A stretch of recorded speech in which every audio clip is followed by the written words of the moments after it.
As vendas do varejo brasileiro recuaram 16,8% em abril na comparação com o mês anterior. É o pior resultado dos últimos 20 anos.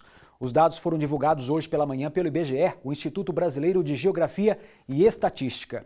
O maior tombo foi no ramo de tecidos, vestuário e calçados, que teve queda de 60,6%. Para comentar mais sobre esse assunto, a gente conversa agora com Guilherme Chesi, que é assessor econômico da Federação do Comércio de São Paulo. Olá, Guilherme. Boa tarde. Obrigado por atender a Record News. Obrigado, Thiago. Um prazer falar com vocês e todos da Record News. Olha, Guilherme, como a Federação do Comércio de São Paulo recebeu essa informação do IBGE? É um tombo muito grande, o pior dos últimos 20 anos. Thiago, de alguma certa forma já era esperado, né? Essa retração por conta do isolamento social, pela quarentena.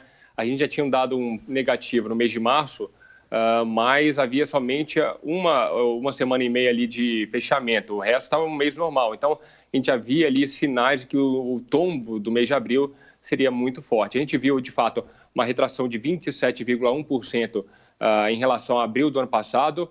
Somente o setor de supermercados conseguiu crescer 4,7%. E como você bem disse, né, o setor de vestuário foi o que apresentou uma forte queda aí em relação a abril do ano passado por conta desse isolamento, do fechamento de lojas. Todos os outros setores também ligados a crédito, como o setor de eletrodomésticos, eletrônicos, veículos, tiveram um tombo muito significativo. Não vai parar em abril, a gente vai continuar em maio por conta da quarentena que continua aí até meados de junho, até aqui na cidade de São Paulo. E quais são os reflexos diretos no comércio varejista com essa queda nas vendas, hein? Olha, o reflexo é gigantesco, né, Tiago? A gente está falando de um prejuízo bilionário no varejo aqui na cidade de São Paulo. 77 dias de comércio fechado representou uma retração aí de 17 bilhões de reais no faturamento do comércio. Então, isso quer dizer que menos vendas, menos demanda também para os fornecedores demandam menos da indústria, os empregados tendem a ser demitidos, da mesma forma que o consumidor também fica com menos intenção de consumo. Então, toda a economia perde nesse sentido e a gente não vê nenhum cenário assim tão positivo para o médio e longo prazo. A gente vai ver uma recuperação muito lenta, gradual aí das vendas do varejo. Então, esse cenário negativo tende a permanecer nos próximos meses. São engrenagens da economia, né? Quando a venda não acontece, obviamente que o fornecedor vai fornecer menos e assim é uma bola de neve, vai acontecendo isso. E o que os varejistas têm feito para manter os seus negócios funcionando nessa época de pandemia? Tiago, eu acho que o e-commerce tem sido uma saída muito importante para o varejista, né? Com sua loja fechada, ele pelo menos consegue distribuir a sua mercadoria através dos correios, né? Em qualquer lugar do Brasil. Então, ele utilizou das redes sociais, como Instagram, Facebook, até mesmo o WhatsApp, como ferramentas de chegar a esse consumidor que ficou na sua casa. Então, o e-commerce cresceu bastante. As pessoas se adaptando ao home office, tendo que comprar produtos de informática, produtos de limpeza, todo tipo de produto que pudesse se adaptar a esse novo momento. Então, os comerciantes tiveram que reduzir seus custos, demitir funcionários, negociar aluguéis, negociar também com os fornecedores, tentar alguma modalidade de crédito para conseguir sobreviver. Mas o e-commerce foi uma saída extremamente importante aí que a gente viu para os varejistas conseguirem, de alguma forma, manter o seu faturamento. Guilherme, os auxílios do governo, como financiamentos aos pequenos empresários, eles têm tido efeito positivo?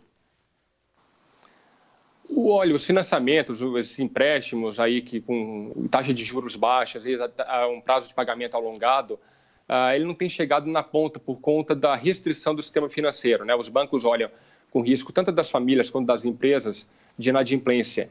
Então, houve um certo fechamento da torneira na relação do crédito.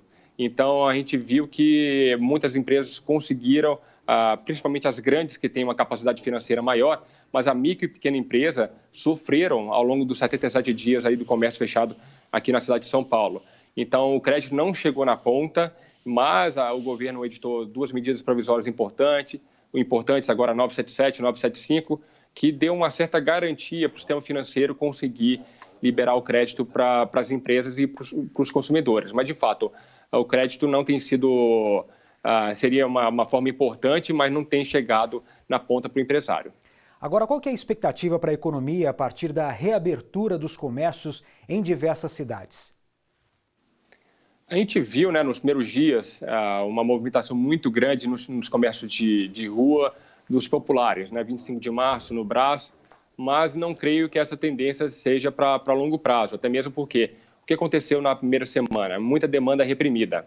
Aqueles consumidores que não têm condições de comprar em outros estabelecimentos mais caros tiveram que esperar a abertura do comércio popular, que é bem mais barato.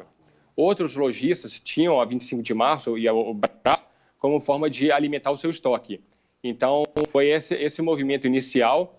O auxílio emergencial do governo de R$600, agora R$300, também foi uma fonte importante para que houvesse esse consumo nesse momento, mas a gente vai no médio e longo prazo encontrar a dificuldade básica da economia, que é a restrição da renda por conta do aumento do desemprego.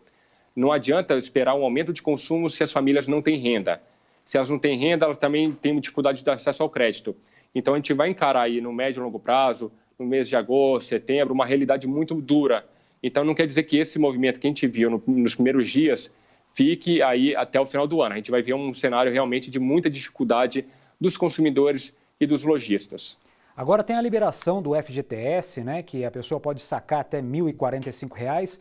É um respiro, vamos dizer assim, para a economia, porque esse dinheiro vai cair na roda econômica, né? As pessoas vão voltar a consumir e os comerciantes vão começar a comprar novamente dos fornecedores. Mas isso é um respiro muito limitado e a consequência disso é que no final do ano talvez não tenha mais esse dinheiro, não é isso, Guilherme? Exatamente. Eu acho que é um respiro momentâneo, dá certa condição para as famílias voltarem ao consumo, até mesmo para pagar suas dívidas atrasadas, contas atrasadas. Então, dá um certo equilíbrio no orçamento doméstico. Mas se a gente pensa de longo prazo, para um consumo consistente, a gente está pensando em aumento do emprego e da renda. E com isso você vai ter aumento do crédito como consequência. Então a gente não vê nenhum cenário agora de retomada do emprego de uma forma tão acelerada que consiga manter um consumo ativo de forma muito mais rápida do que a gente estava vendo antes da crise para o futuro próximo. Então a gente vai ver muita dificuldade, mais essas injeções de recursos, seja pelo FGTS, seja pelo auxílio emergencial, tem sido uma forma extremamente importante para, pelo menos, preservar o consumo básico das famílias, supermercados, remédios, e aí pagar suas contas para não ter também um problema à frente com bola de neve, com taxas de juros aí, com cartão de crédito, do cheque especial bastante elevados. Guilherme, você vê risco de fechamento de mais lojas daqui para frente? Certamente, há o risco, sim, de fechamento de lojas por conta dessa redução de consumo. A gente não está vendo esses consumidores de volta num ritmo mais acelerado, porque algumas lojas, mesmo abrindo, não têm um retorno. Então, algumas até abriram na semana passada, mas viram que o ritmo do consumidor ainda está muito fraco e preferiram fechar as lojas.